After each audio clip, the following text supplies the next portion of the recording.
नमस्कार साथियों। और आज मैंने अपना फॉर्म फिल कर दिया और आप सब से भी मैं रिक्वेस्ट करता हूं कि जितना जल्दी हो सके सारे लोग फॉर्म फिल कर दें, क्योंकि साइट सुबह 10 बजे तक तो अच्छा काम कर रही है, उसके बाद ठप पड़ जा रही है, फिर शाम में अच्छे से काम कर रही है। तो या तो आप सुबह में 10 बजे से पहले भरा लो 11 बजे से, या तो शाम में 5 बजे के बाद फिल कर लो। उससे बीच में जाने पे कोई फॉर्म फिल नहीं हो रहा है, दिन भर घूमते रह जाए और टाइम भी वेस्ट हो जाएगा आपका। उससे बढ़िया दोपहर में पढ़िए और सुबह या तो शाम में जाके फॉर्म भर दीजिए, ठीक है। और मैं ये वीडियो खासकर बना रहा हूँ कि जैसे जैसे मैं फॉर्म भरा या मेरे क्या डॉक्यूमेंट लगा आपको बता देता हूँ, अपना एक्सपीरियंस साझा कर देता हूँ। अगर किसी को प्रॉब्लम हो रहा होगा तो दिक्कत हो जाएगा। फिर ईडब्ल्यूएस की जो महिला वाला आज लेटर डाले थे उसके लिए मैं तो आप लोग को बोल चुका था कि 28 तारीख से पहले निकलेगा और इसके लिए हम लोग काम कर रहे हैं। तो आप लोग देख सकते हैं कि 26 तारीख के लेटर निकल रहा है। लगातार 3-4 हम लोग से सचिवालय में काम करवा के लेटर निकलवा के आप लोग को दे दिए। और एक अब अंतिम प्रयास मेरी जारी है, वो है एफिडेविट को लेकर लेटर निर्गत हो कि अगर किसी का माता पिता में नाम गलत हो तो उसको इस वजह से नौकरी से नाम वंचित रखा जाए। इसको लेकर लगातार प्रयास मेरी जारी है। अंदर सचिवालय से जो लोग पटना में हैं कुछ उनसे काम करवा रहे हैं, कुछ अगर हैं जान पहचान को उनसे भी आवेदन लगातार दिया जा रहा है। तो उसके लिए टेंशन मत लीजिए, इसके लिए हम लगे हुए हैं, ठीक है। उसके बाद एक और बहुत ही महत्वपूर्ण प्रश्न आप लोग शायद पूछेंगे और बहुत लोग सवाल भी उठाएंगे या बहुत लोग गाली भी देंगे या फिर अच्छा भी बोलेंगे या बददुआ भी देंगे। कारण एक जैसे 4 दिन पहले एक काला कानून आया था कि जो सीटेट पास नहीं है उनको भर्ती में शामिल किया गया। मैंने पटना गया, सच्चाई पता लगी सारा, और आके मूड बनाया कि केस वगैरह किया जाए या जो भी किया जाए कि ये तो अन्याय है, क्योंकि हम लोग 14 दिन से छठे गए थे। और जब हमारे पास डिग्री थी अर्हता थी फिर भी हम लोग छाट दिए गए थे। अभी जिनके पास डिग्री नहीं है उनको भी शामिल करना है, तो ये तो गलत है। और ये सवाल पूछना हमारा वाजिब है, गवर्नमेंट से हम ये सवाल पूछ सकते हैं। लेकिन कारण क्या हुआ, एक घटना घट गई जिस वजह से मैंने अपना कदम, और 2-4 साथी कभी बोले कि देखो भाई ऐसा सब बात है तो पीछे हटा ली। हम खास कर अपना ज़्यादा तो मतलब घटना घटी के एक आदमी का कॉल आया, उन अपनी माँ को फ़ोन दे दी और माँ रोने लगी और बोलने लगी कि देखो बबुआ तारा गोड़ लागत तनी कि ये सब मत कर जा, हमार मर्द नहीं खन, हमार बबुआ से बहुत इहे इकलौता बबुआ बड़न केस करके, बल्कि सॉरी खेत बेच के मैंने बीए डील करैले बने करा के, तो बउआ हाथ जोड़ता नहीं गोड़ पड़ता नहीं कि मत कर जा।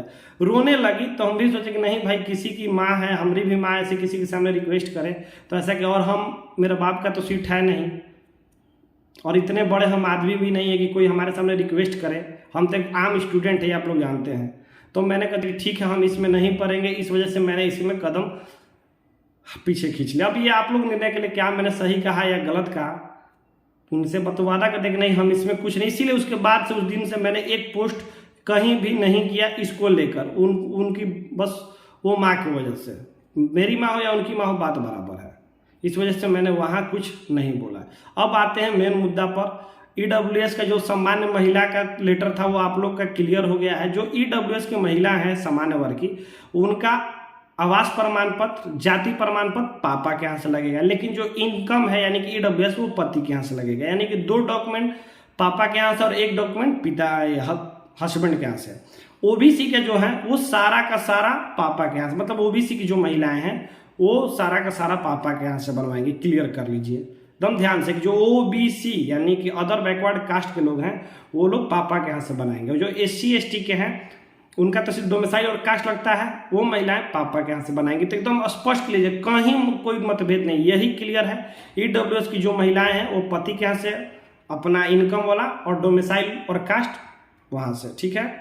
इसके बाद ये सब सारी क्लियर हो गई और आप लोग अच्छा तैयारी करा। फॉर्म की बात आते हैं, फॉर्म में डॉक्यूमेंट क्या क्या हम यूज किए हैं, ठीक है। हम गए साइबर कैफ में, फॉर्म खुला, उसके बाद सबसे पहला जो डॉक्यूमेंट, नाम पता के बाद सबसे पहला डॉक्यूमेंट आधार कार्ड मांगा गया और आधार कार्ड का नंबर और आधार कार्ड का फोटो हमने डाला।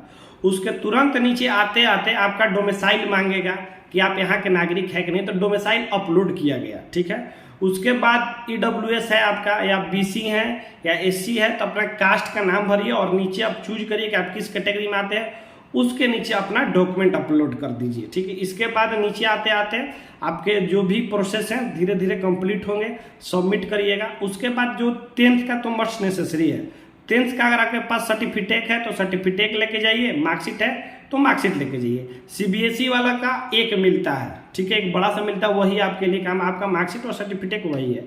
बिहार बोर्ड में 2 अलग अलग मिलता है। तो अगर आपके पास सर्टिफिकेट है तो सर्टिफिकेट भी लेके जा सकते हैं, मार्कशीट है तो मार्कशीट लेके जाते हैं अपना सुविधा अनुसार, ठीक है।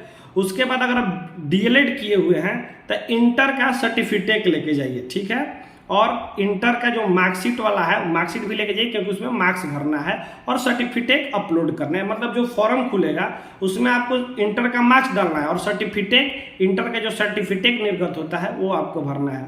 उसके बाद तो आप डीएलएड किए होंगे तो डीएलएड का मार्क्स डालना है और सर्टिफिकेट भरना है।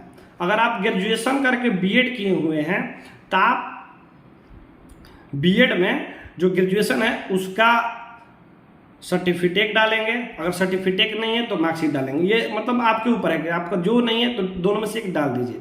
रही बात कि सर उसमें 800 का ले, सिर्फ ऑनर्स का ले या टोटल का ले, तो हाँ टोटल का लेना है। ध्यान से सुनिए, जो 1500 का एग्जाम होता है बहुत सारी यूनिवर्सिटी में उसका डालना है और उसी का उसमें ओवरऑल डालना है। कि कुछ लोग बोलेंगे कि सर तब तो मेरा परसेंटेज कम हो गया, तो भैया परसेंटेज की कोई बात नहीं है, परसेंटेज पे नौकरी नहीं होने वाली है, इस वजह से तो आपको कोई परसेंटेज से मतलब नहीं रखना है, वो ओवरऑल 1500 पे डाल देना है, ठीक है। बीएड का सब्जेक्ट और डीएलएड का सब्जेक्ट मेन मुद्दा ये, जो डीएलएड में आप लोग S9 पेपर लिए होंगे वो आपको डीएलएड में सब्जेक्ट में डाल देना है। अगर वो नहीं डाल सकते ऑल सब्जेक्ट डाल देंगे तो कोई दिक्कत नहीं होगा। लेकिन अगर आप लोग जो मैथ लिया होगा, इंग्लिश लिया होगा, S9 पेपर वो उसमें डाल सकता है। और इसके बाद बीएड का, तो बीएड में जब आप लोग एडमिशन लेते हैं भाई, तो आप लोग को सब्जेक्ट पूछता है कि आप किस सब्जेक्ट से बीएड कर रहे हैं, ऐसा कुछ होता होगा, तो वो सब्जेक्ट आपको बीएड में डालना है, ठीक है। उम्मीद है कि इतना चीज़ क्लियर होगा। उसके बाद पेमेंट कराएं, फोटो लाइव जो वहाँ वेब कैम से होता है वो किया जाता है, हिंदी में साइन, इंग्लिश में साइन, इतना मेरे को डॉक्यूमेंट लगा, मतलब कुल मिलाकर मेरे को डॉक्यूमेंट लगा इंटर का, 10th का, डीएलएड का, मतलब जो डीएलएड किए हुए हैं। मेरे पास साथ एक और मेरा भाई गया था दोस्ती, वो बीएड किए हुए था, तो उसने अपना 10th का, उसके बाद बीएड और बीए का डॉक्यूमेंट दिया और उसने अपना सब्जेक्ट में जिस ऑनर से उसने किया था, मतलब इंग्लिश से किया था, तो उन्होंने अपना इंग्लिश में डाला, बीए में भी इंग्लिश, बीएड में भी इंग्लिश, ठीक है। तो ये डॉक्यूमेंट से रिलेटेड जो है बता। तो उसके बाद देखते हैं, हाथ में अपना पीडीएफ खोले हुए हैं। और सीटेट का मोस्ट इंपॉर्टेंट जो सारे लोग कंफ्यूज किए हुए हैं, देखिए वो जो ट्वीट आया था उसमें बोला कि अगर आपके पास सर्टिफिकेट नहीं है तो एनए लिख के सर्टिफिकेट जमा कर दीजिए, ठीक है। ये भी आपके पास एक तरीका है। और दूसरा तरीका है, जो सीटेट डिजी लॉकर से मार्कशीट आता है उसमें एक सीरियल नंबर डालता है, वो सीरियल नंबर डालिए, उसके बाद उसमें अपना मार्कशीट अपलोड कर दीजिए, सीरियल नंबर के साथ मार्कशीट अपलोड कर दीजिए। अगर एनए लिखना है तो सर्टिफिकेट डाउनलोड कर दीजिए, ठीक है। दोनों ही तरीके में वो दोनों चीज़ आप ही का है, प्रूफ आप ही को वहाँ करना है कि ये मेरा है। तो जब अपना ही है तो कोई भी डालिए, कोई दिक्कत नहीं होगा, क्योंकि बीपीएससी ने क्लियर नहीं कहा है कि सर्टिफिकेट डालिए तो आंसर डालिए। जब उसको पता होता था कि सर्टिफिकेट में सीरियल नंबर नहीं होता तो वो मांगता नहीं, वो खुद कंफ्यूज है कि डिजी लॉकर पे 2 तरह के सर्टिफिकेट आते हैं, ठीक है। बहुत लोग तो हम ऐसा है जो एक ही सर्टिफिकेट डाउनलोड करके रखते हैं, दूसरा नहीं कर पाते हैं, ठीक है। और जो भी आपका डॉक्यूमेंट है वो मार्च के बाद का बना होना चाहिए, मतलब मार्च 2023 के बाद से बना होना चाहिए।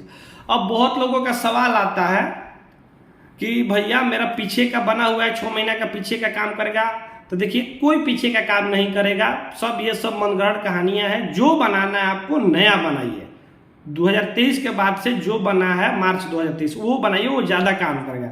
ईडब्ल्यूएस वाले सवाल पूछते हैं कि भैया 22-23 का तो मांगा है वित्तीय वर्ष, और ये तो 23-24 का बना के दे रहा है। भैया वो 23-24 वित्तीय वर्ष है जिसमें आपका ये सर्टिफिकेट काम करेगा, लेकिन जो ये सर्टिफिकेट जिस बुनियाद पर बनी हुई है वो बुनियाद है 22-23। कोई ईडब्ल्यूएस बनवाया होगा तो ऊपर 23-24 और नीचे लिखा होगा कि 22-23 में जो भी आपने संपत्ति अर्जित की है उसके अकॉर्डिंग हम ये सर्टिफिकेट बना रहे हैं। और बीपीएससी भी यही कह रहा है कि पीछे का, अरे भैया जो 23-24 का वो कैसे ईडब्ल्यूएस होता है, 23-24 में आपको पता चल गया कि आप कितना कमा लिए। अभी तो 23 का मई चल रहा है, जून चल रहा है, अभी 8 महीना 6 महीना बाकी है, कैसे पूरा निकल जाए। तो जो बनता है डॉक्यूमेंट ये पिछला साल की कमाई पर बन, मतलब अब अगला साल बनवाइएगा ना 2024 में, तो 23 24 का जो आधार रहेगा पैसे का उस पर बनता है। तो ये आप लोग क्लियर कर लीजिए। ओबीसी का लोग नया बना लीजिए, एनसीएल जो बनता है, डॉक्यूमेंट सारे के सारे AWS टाइप के, ओबीसी, कास्ट तो खैर पुराना चलेगा, कास्ट से दिक्कत नहीं, कास्ट मांग भी नहीं रहे, और डोमिसाइल ये नया चाहिए। अगर आरओ लेवल का है तो 6 महीने की उसकी वैलिडिटी होती है। उसके बाद एक और सवाल आता है कि सर मेरे पास प्रोविजनल नहीं है या ओरिजिनल नहीं है। तो देखिए, अगर आपके पास ओरिजिनल है तो ओरिजिनल डालिए, अगर प्रोविजनल नहीं है तो मार्कशीट डाल दीजिए। अगर आपके पास प्रोविजनल है, मार्कशीट भी है, तो सोचिएगा हम कौन सा डालें। तो उस स्थान पर आपको मार्कशीट डालना बेहतर होगा, क्योंकि जो प्रोविजनल होता है उसकी वैलिडिटी 6 महीना होती है, निर्गत तिथि से 6 महीना, या फिर जब तक सर्टिफिकेट इशू ना हो। तो अगर ज़्यादा दिन हो जाता है तो दिमाग लगाता है कि हाँ यहाँ तो इसका इशू हो गया होगा, तो उस स्थान पे आप लोग मार्कशीट वहाँ भरना बढ़िया रहेगा। और देखते हैं इसमें क्या था। सर्टिफिकेट नंबर हो गया, एड्रेस सही से भरिएगा, गलत ना हो,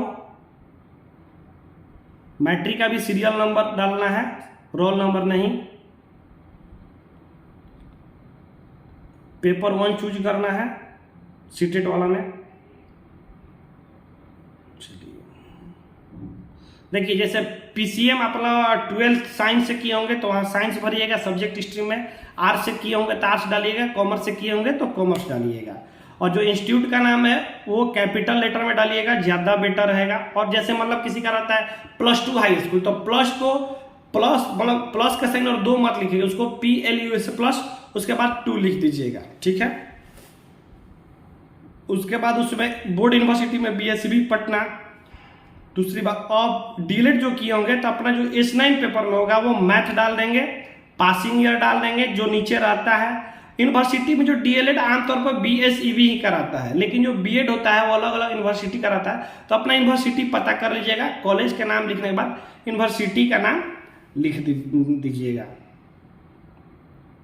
फिर आपके पास चूज करने का आता है कि आपके पास कौन कौन सा डिस्ट्रिक्ट लेंगे। तो अपना सुविधा अनुसार, जैसे होता है ना कि नमक सब स्वादानुसार खाया जाता है, अपने सुविधा अनुसार आप लोग अपना डिस्ट्रिक्ट चॉइस कर लीजिएगा। सेंटर नहीं मांग रहा है, वो अपने हिसाब से आपको इधर उधर भेजेगा, ठीक है। उसके बाद वेबकैम से फोटो खिंचाने के लिए थोड़ा सा अच्छा से ये दाढ़ी वाड़ी हम भी बना लिए, क्योंकि और वेबकैम से अच्छा फोटो नहीं आता, आप लोग मालूम होता है। और दाढ़ी वाड़ी रहता है ना तो ब्लैक कर देगा फेस, तो थोड़ा सा पहचानने में, आइडेंटिटी में प्रॉब्लम हो जाती है। तो थोड़ा सा अगर जो जिसका भी दाढ़ी ज़्यादा होगा हल्का हल्का छोटा करा लेगा। हिंदी और इंग्लिश का साइन, तो इससे ज़्यादा डॉक्यूमेंट का मेरा रिलेटेड मतलब जो भी है, इससे ज़्यादा हमको ज़्यादा उसमें लगा नहीं। और जो लोग भी फॉर्म भर चुके होंगे उनको भी पता होगा कि इससे ज़्यादा वो मांग भी नहीं रहा है। पैसा लगा है 750 रुपये जो फॉर्म का फीस है, और 200 एक्स्ट्रा लिया है फॉर्म भरने का। ये भी अगर जानकारी है तो आप लोग अपने सुविधा अनुसार करो। और हम तो सोच रहे हैं कि जितना ज़्यादा लेट होगा उतना ज़्यादा ये सब रेट बढ़ाएगा, क्योंकि फॉर्म भरने में टाइम लग रहा है। इससे ज़्यादा अब कोई डॉक्यूमेंट, आधार कार्ड का आप लोग दे ही दीजिएगा। क्यों? बाद में देखिए, आधार कार्ड नहीं दीजिएगा तो अभी 200 कम लग जाएगा, ठीक है, लेकिन बाद में तो बायोमेट्रिक कराना पड़ेगा, तो इधर से नहीं उधर से, तो आधार कार्ड दे ही दीजिएगा। टेंशन रोज रोज का झंझट खत्म। ईमेल आईडी अपना बना लीजिएगा, सबके पास ईमेल आईडी होता है, सही से भरिएगा। मोबाइल नंबर, और मेरे को किसी भी तरह का ये डॉक्यूमेंट के रिलेटेड नहीं पड़ा, तो आप लोग अगर अच्छा लगेगा तो वीडियो ये शेयर करिएगा सभी के पास। काम लायक है, काम लायक सब लोग तो तेज है यार, हम अकेले थोड़े ना तेज है, लेकिन काम हो जाए सबका, यही हम चाहते हैं। दुआ करते हैं कि सबकी नौकरी हो और मेरी भी नौकरी हो। आप लोग सोच रहे होंगे गमछी बांधे हैं, तो भैया बाल छिलवा लिए हैं फोटो खिंचाने के बाद, इसीलिए गमछी बांध लिए हैं, कि नहीं तो बहुत बड़ी गाड़ी देगा कोई विरोधी होता है, अरे टकला तुमको खुद पता है कि ज्ञान दे रहा है। ऐसे ऐसे कमेंट आते रहते हैं। चलिए, बहुत बहुत धन्यवाद जुड़ने के लिए।